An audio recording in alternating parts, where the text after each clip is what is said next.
Don't worry, he just wants to talk. I told my husband. Then I realized how wrong I was. The summer evening air hung heavy with jasmine as I waved off my husband's concerns. Don't worry, Jake just wants to talk, I said, slipping into my sundress, the one that hugged my curves just right. My husband, Mike, frowned from the kitchen, his hands buried in soapy dishes. At his place? Alone? Come on, Lisa. I rolled my eyes, planting a quick kiss on his cheek. It's about work.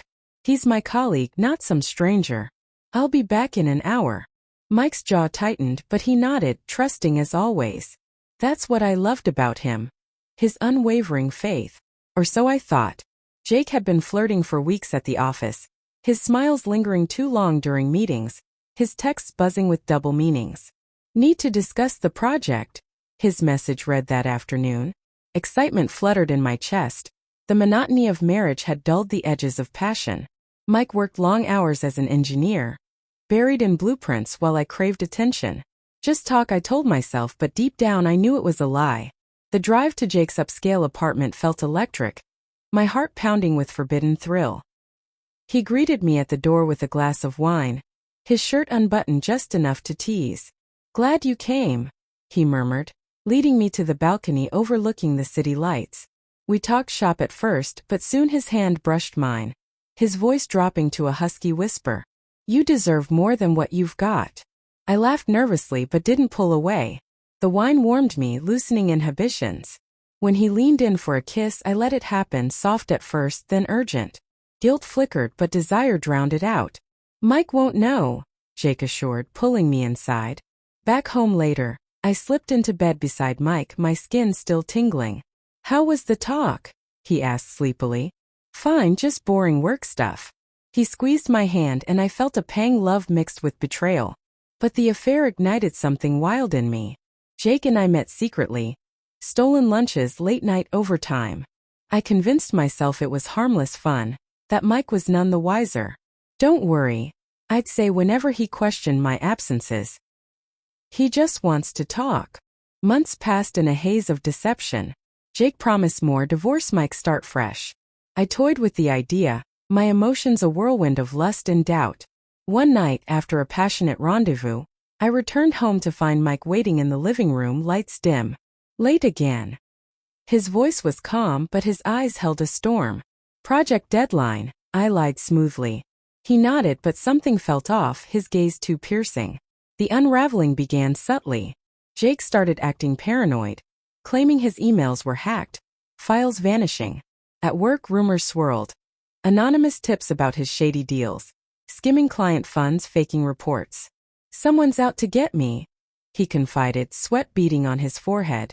I brushed it off, but unease gnawed at me. Then my own world cracked. Colleagues whispered behind my back. My boss called me in, mentioning inappropriate conduct, evidence, photos, texts, timestamps. Horror iced my veins. How? That evening, Mike confronted me in our bedroom. Sit down, Lisa. His tone was steel. Trembling, I obeyed. He pulled out a folder, spilling printouts. Screenshots of my messages with Jake, hotel receipts, even grainy photos from hidden cameras. You've been lying for months. Tears welled up, shock, shame, regret crashing like waves. Mike, He cut me off, his face etched with pain I'd never seen. I trusted you. But when you said don't worry, I started worrying. Turns out Mike wasn't just an engineer. He was a cybersecurity expert in his spare time, skills honed from side gigs. He'd suspected early, installed trackers on my phone, hacked Jake's accounts. I watched it all, he said, voice breaking. Every kiss, every lie. But revenge wasn't emotional outburst. It was calculated precision. First, he exposed Jake, forwarded evidence to the company board, the IRS. Jake was fired, audited, his reputation shattered. Lawsuits piled up. He fled town, broke and alone. For me? Mike didn't yell or hit.